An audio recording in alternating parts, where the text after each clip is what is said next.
On Global TV News Prime, late former President Buhari laid to rest in Daura.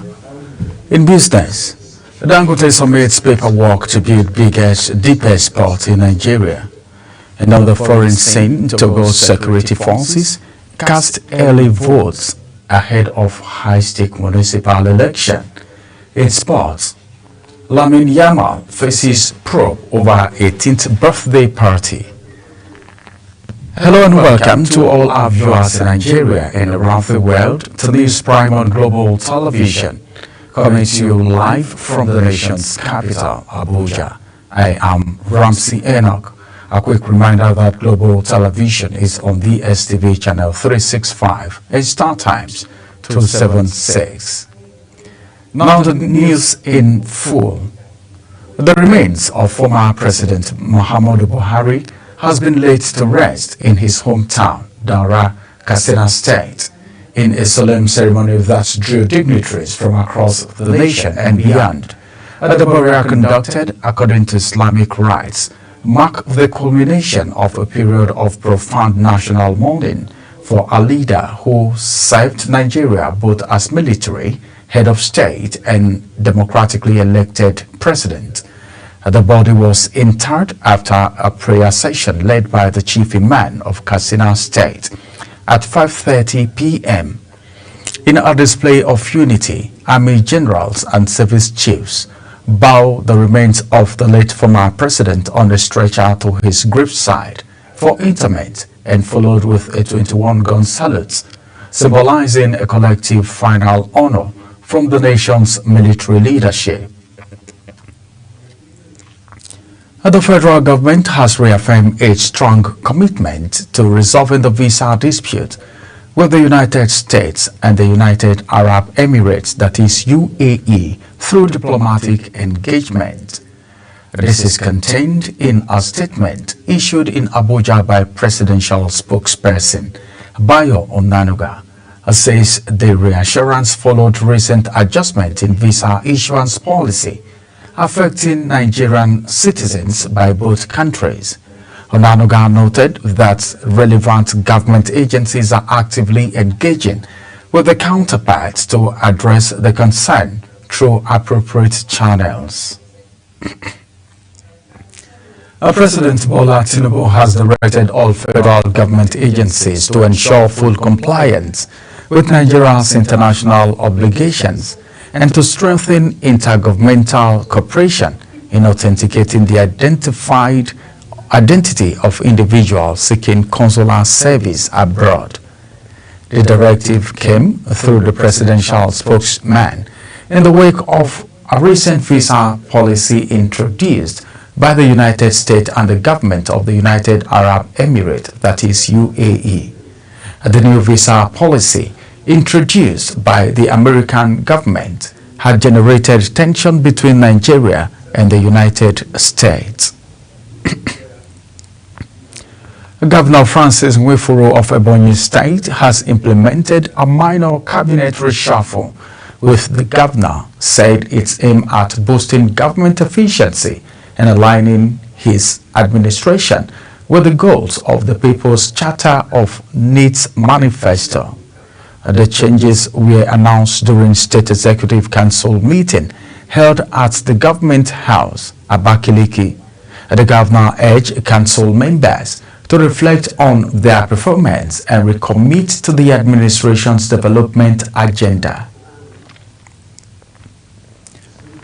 The National Assembly has clarified the recent judgment of the Federal High Court does not mandate the Senate to reinstate Senator Natasha Akpoti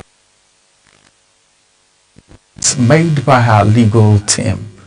In a letter and signed by Charles Yola, Director of Litigation and Counseling at the National Assembly Legal Service Directorate, it states that the court's ruling offered no direct order compelling the Senate or its leadership to take action regarding Akpoti Oduahan's suspension. The response was addressed to Michael Jonathan Numa, son of MJ Numa and Partners, in reply to his July 11 letter to the clerk to the National Assembly. Retired police officers in Nigeria have intensified calls for improved pension benefit as the National Assembly continues to delay the approval of 758 billion naira in outstanding pension liabilities. This demand was made in a statement by National Association of Retired Police Officers of Nigeria, that is NAPON, National President Paul Ochono. The police retired urged the federal government to urgently address the grievances of retirees under the Contributory Pension Scheme, that is CPS, in order to avert a planned protest by service police officers. In a major anti-crime operation tagged Operation Sweep Abuja Clean, at the Federal Capital Territory Administration, FCTA impounded more than 280 vehicles, tricycles and motorcycles, targeting black spots and unauthorized transport operators across the city. The Federal Capital Territory Security Director, Adamu Gwari, said the clampdown followed directives from the Minister, Nyesom Wike, and resulted in the arrest of beggars, scavengers and illegal operators, with impounded items including 40 vehicles and 200 motorcycles and more than 40 tricycles. Some arrested destitute persons are being processed at the Buhari Rehabilitation Center for vocational training or repatriation. Organized labor under the Nigerian Labour Congress, that is NLC, in Ogun State, has commenced an indefinite strike over the government's failure to remit pension deductions, implement the national minimum wage, and address other unsolved issues. The action was confirmed in a statement by the Ogun State Chairman of the Nigerian Labour Congress, NLC, Damilola Namid Benko, following a resolution reached at a statewide Congress of Civil Service Workers in Abeokuta. The statement directed all civil and public servants to withdraw their services immediately, citing the government's alleged non-compliance with the contributory pension scheme established under the Ogun State Pension Reform Law of 2008, amended in 2013. The Southwest Caucus of the Nigerian Medical Association (NMA) says its members may embark on a strike if the unfavorable allowances introduced for doctors by the federal government are not withdrawn. The caucus, which comprises Osun, Oyo, Ekiti, Ogun and Ondo states, stated this at a news conference in Osogbo by the caucus chairman, Dr. Adeshina Fasanu. Says the recent circular issued by the National Salary, Income and Wages Commission concerning doctors' increased allowances is not in tandem with economic reality. Fasano, who is also the Osun State Chairman of the association, said the national leadership of the NMA had given the federal government 21-day ultimatum to withdraw the circular. The troops of the 6th Division Nigerian Army have dismantled multiple illegal refining sites and arrested 50 suspected oil thieves in Rivers, Delta, Bayelsa and Akwa Ibom states between June 30 and July 13, 2025. Operations led by the Tactical Rivening Squad uncovered over 25,000 liters of stolen crude and petroleum products with the seizure made around the Imo River access, Okaki Forest, and Wari waterways, including speedboats and chemical-laced reservoirs. The Army destroyed numerous bunkering facilities and illegal refining tools. As the Acting Deputy Director of Army Public Relations, Lieutenant Colonel Danjuma Jonah, reaffirmed ongoing efforts to deny criminals freedom to operate in the region.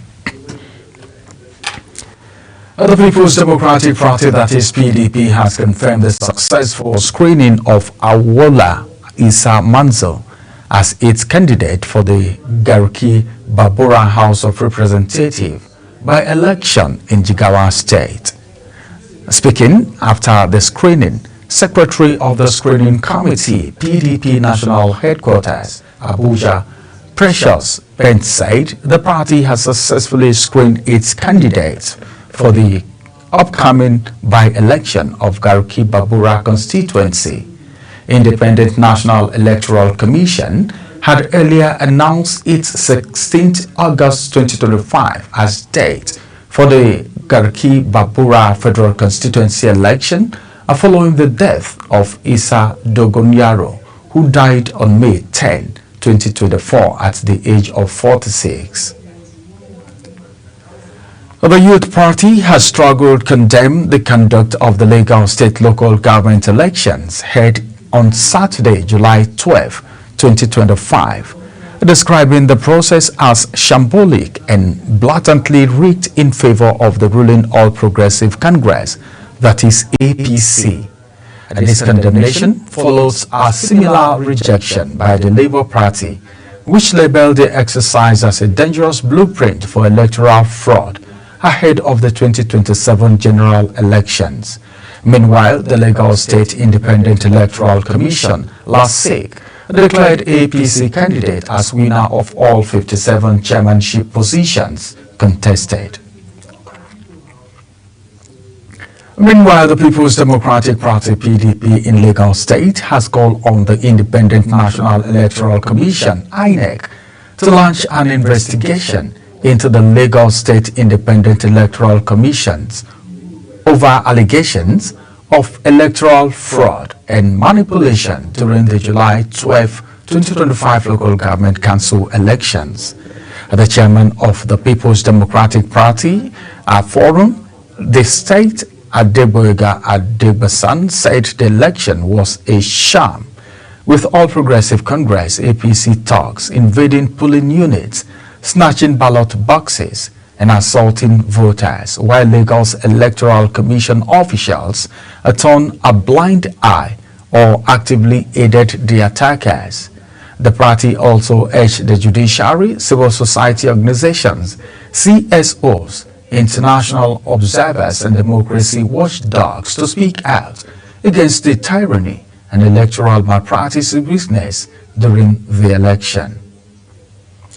You're watching the live broadcast of News Prime. When News Prime returns, Lamin Yamal faces probe over 18th birthday party. Details coming shortly, plus business and foreign stories on the other side of this break. Stay with us.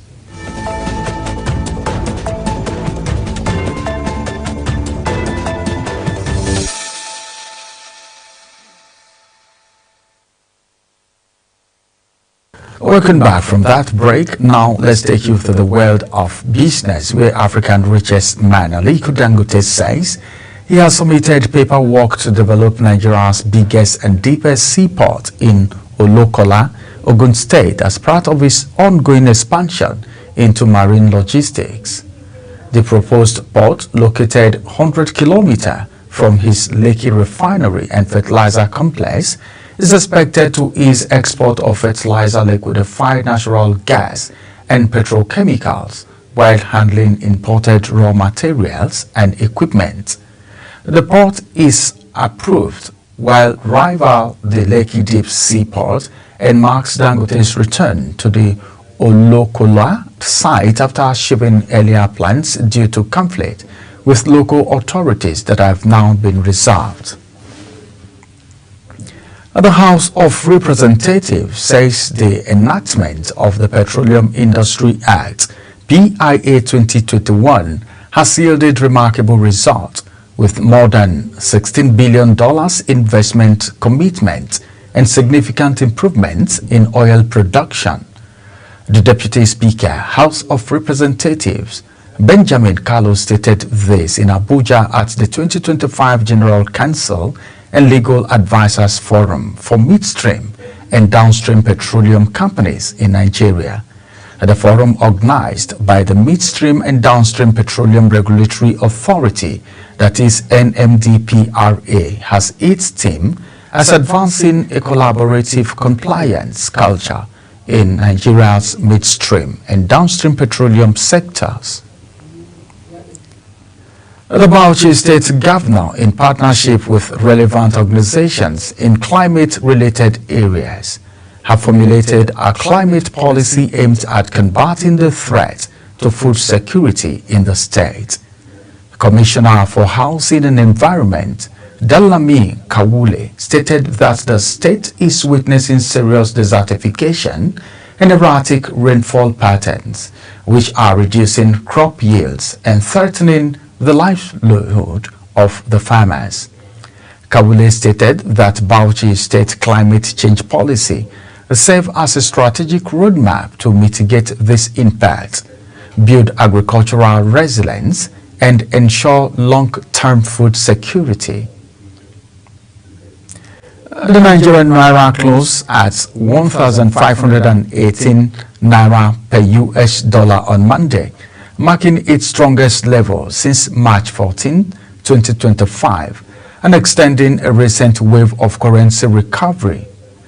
Data from the Central Bank of Nigeria indicated a 0.74% daily gain, suggesting improving market sentiment and macroeconomic conditions. The rebound comes after months of depreciation and signals renewed confidence in the government's fiscal and monetary reforms.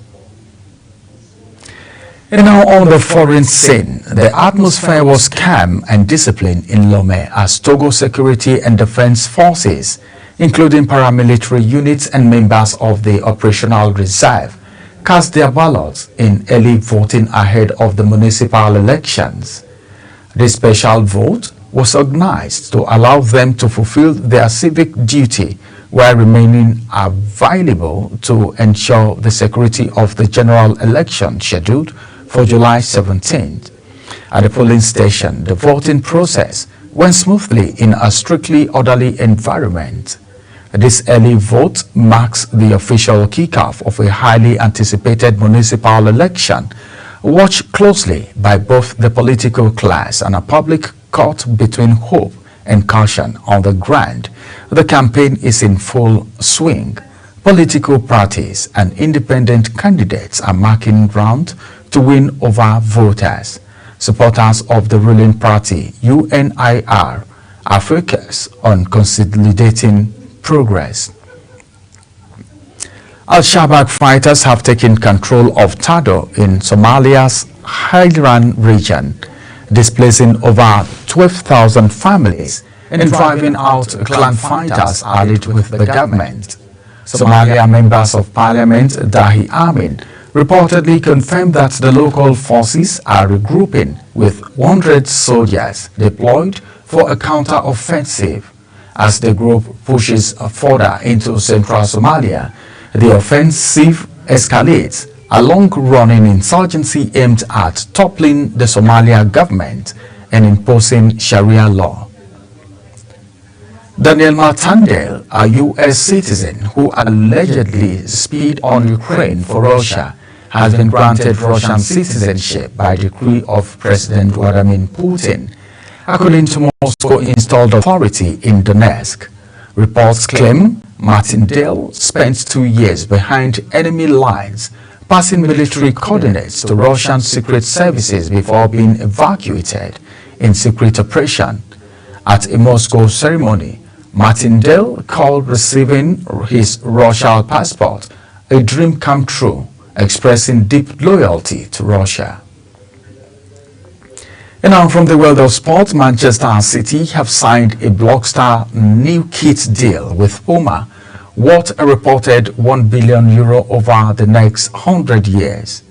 City's extension of their contract with Prme ranks as the largest kit manufacturing partnership in Premier League history, having agreed a €65 million per year deal with the German company in 2019.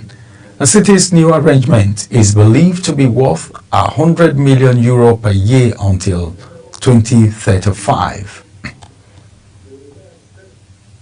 Barcelona winger Lamine Yamal is under investigation by Spain's Ministry of Social Rights following complaints about the use of people with dwarfism as entertainers at his recent 18th birthday party.